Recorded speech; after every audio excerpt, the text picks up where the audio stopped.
قال رجلان اویل دو کسانو من الذین د هغنا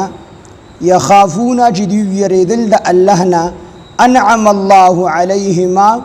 انعام کړو الله تعالی علیهما په دې دواړو باندې ادخلوا دوی داخل شي علیهم الباب په دوی باندې د دروازې د طرفنا حضرت عبد الله بن عباس رضی الله عنه او حضرت عکرمه رضی الله عنه او حضرت علی بن ابی طلحه رضی الله عنه وغیرہ دی فرمای چې حضرت موسی علیه السلام ته الله حکم وکړ چې ورشه په ملک شام او بیت المقدس باندې قوم عمالقه دا غالب دي دا قابض دي لہذا د غزمک الله پاک جل شانه تاسو په قسمت کې لیکلی دا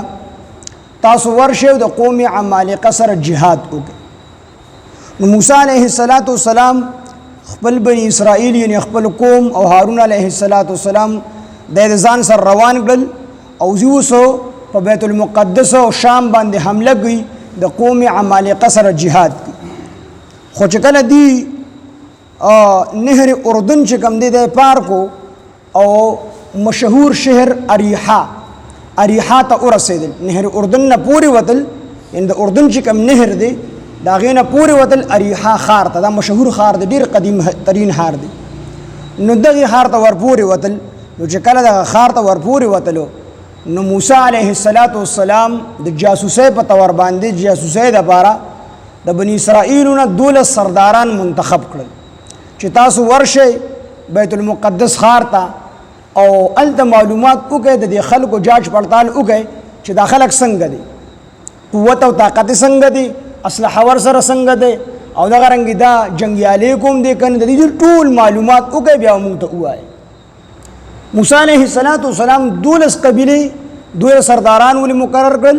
12 سرداران بدی وجه باندې مقرر کړل چې بنی اسرائیل 12 قبیله او دا 12 قبیله په بنیاد باندې دا د یعقوب علیه السلام 12 زامن یو په حضرت یوسف علیه السلام یو په بنیامین 12 زامنو د یعقوب علیه السلام نو دا ار یو زونه جدا جدا خاندان او جدا جدا قبیله جوړه شو نو دا 12 قبیله چې د یعقوب علیه السلام د زامنو اولادو سټپ بای سټپ دسی یو سلسله د یعقوب علیه السلام د مثال د یوسف علیه السلام نه جوړه شي او یو قبیله بل د بنیامین نه جوړه شي او بل د بل نه جوړه شي 12 قبیله نو موسی علیه السلام 12 سرداران منتخب کړل چې تاسو دا 12 سرداران بلل شي او تاسو چې کله الته کې ورسه نو د خلکو جانچ پړتال به وکړي چې د خلک څنګه دي نو چې بیا راشن دي ته به نه وای مونږ ته به وای دي ته به نه وای نو دا 12 سرداران دی چې کله لاړل الته کې او دغه 12 سرداران موسی علیه السلام منتخب کړل دی چې کله د خار ته لاړل او ورنن وتل نو چې څنګه ورنن وتل نو یو کس هغه 12 واړه او بوتل بادشاہ ته پیش کړ بعض مفسرین لیکلي دي د سړي نوم دی عوج بن عنق دا کسره ولګېدو دا 12 واړه واغستل او بادشاہ ته چې کوم دی پیش کړ بادشاہ ته چې دا سړي راغلي دي د جاسوسۍ لپاره موږ سره جنگ کول غواړي دی عوج بن عنق ورته دی موږ سره جنگ کول غواړي فیصله شروع شو چاوی دی قتل کړي چاوی دی اوخه چاوی گرفتار کړي خو اخره کې فیصله په دې باندې وشوله راوی د ټولو متفقه توردار لاله دا فیصله وکړه شهر دی واپس خپل قوم ته ولېږي دی چې لړ شي او د دې زمونږ د طاقت اندازه ورته ولګي نو دی په خپل چې شمدید گواهان دي نو دی موسی علیه السلام او خپل قوم بنی اسرائیل ته زمونږ د طاقت اندازه ولګي زمونږ د طاقت ورته بیان کی لہذا دی به آینده د بار بیا موږ طرف ته سترګم د جنگ بنیت نه اوچتي یعنی دی به او یریږي دی به چې کوم نه مغلوب شي دی به او یریږي نو د عوج بن عنق دا 12 کسان بوتل یوازي اوس دلته کې مفسرینو ناشنا واقعات د اسرائیلیاتو را ذکر کړي دي تر دې پورې مفتی شفیع صاحب لیکلي دي چې داسې واقعات را نقل کړي دي د عوج بن عنق مبارکي د عوج بن عنق مبارکي داسې د اسرائیلیاتو نه داسې واقعات را نقل کړي دي چې عقل من سره هغه نقل کول چې کوم نه خوخي یعنی هغه نقل کول ګران غواړي دا به ګران لګي دا واقعات را نقل هغه واقعیت څه دي د عوج بن عنق مبارکي بعضې کسانو لیکلي دي چې د ده دنګوالی د 3333 غزو 3333 غز لیکلي دي چې دا طوفان نوح نه پاتې شوی وو ځکه طوفان نوح چې کومې اوبه وې نو دا د دې علاقه پړکو پورې رسېدل علاقه پړکو پورې او یو روایت کې دا هم دي چې 10 غزه موسی او 10 غزه امسا او 10 غزه ټوپ والو نو علاقه دا پړکې ته ورسوله 10 غزه موسی علیه السلام او 10 غزه امسا او 10 غزه ټوپ وو نو 30 غز شو علاقه دا پټاک دا پړکې ته ورسوله موسی علیه السلام بیا وجو او د خپه یې چې کوم دی په سمندر باندې پور را پورې کې خو د خلک بیا پورې وتل پل دی جوړ شو دغه قسمه واقع او روایت کې دا هم دي چې د عوج بن عنق د کلی نه بهر په خپل باغ کې کار کو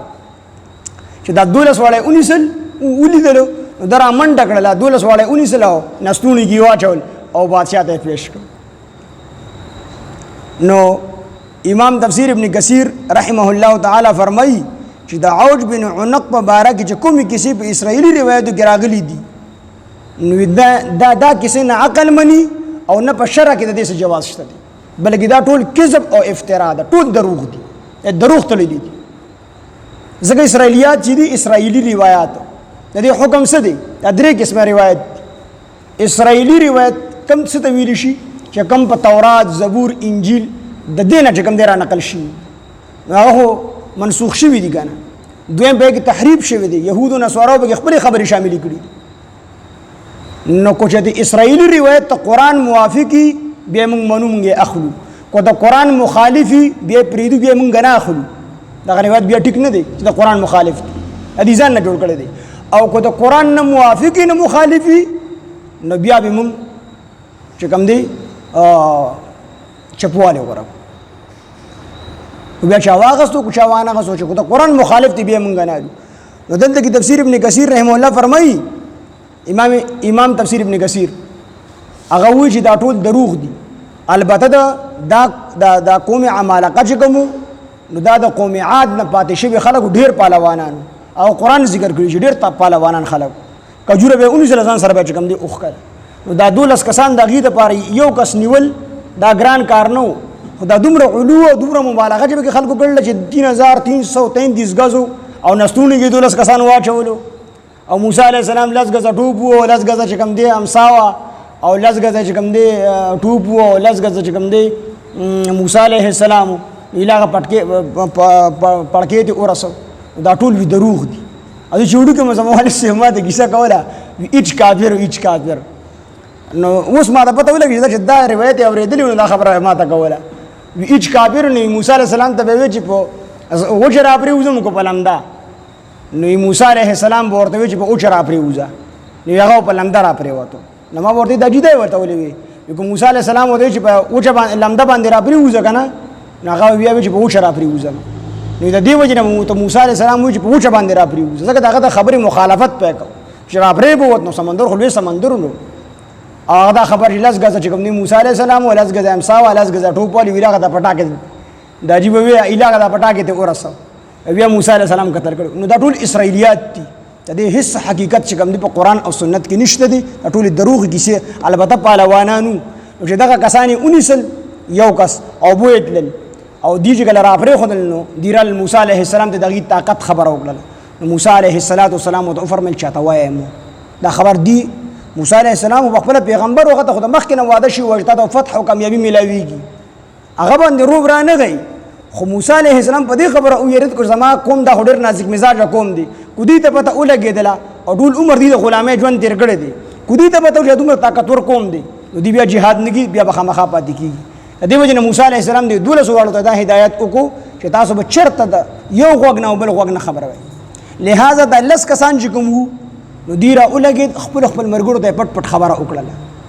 دو کسان دسی وو چې هغه د موسی علیه السلام خبره اومنله چې دا یونم یوشع بن نون او د بنم قالب بن یقنا دا دوا او د دوړ د ورستو الله پیغمبري ورکړه یوشع بن نون دا د موسی او د هارون علیه السلام نو ورستو الله بیا پیغمبري ورکړه او د په سرپرستۍ کې چې کوم دی بنی اسرائیل نور قوم بیا jihad وکړو او د فلسطین او شام د علاقې بیا فتح کړل او د قالب بن نو یقنا ته کوم دی یوشع بن نون ورستو الله پاک بیا پیغمبري ورکړه. نو دی چې کله رااله نو خبرې شروع کړلې بني اسرائیل ورته وی چې دا موسی علیه السلام دی چې موسی علیه السلام دا خلق چې کوم دي د ان قوما جبارین دا زورور خلق دي پهلوانان خلق دي لہذا د دې سره موږ jihad نشو کولی. نو دلته کې چې کوم ذکر دی قال رجلان نو دا دغه دوه کسانو چې په دوله کم دوه دی راس پاش نکو او بالکل دی خپل قوم له کوم دی ډاډګر نه ورکړه چې ورشه ور داخل شي الله وعده کړی دا صرف په دروازه باندې ور داخل شي الله فتح او کامیابی درکړي. نو دا دوه کسان یوشع بن نون او دویم قالب بن یقنا. نو دا دوه کسان د سیوري د موسی علیه السلام پر منبرداري وکړه خبره اومنه.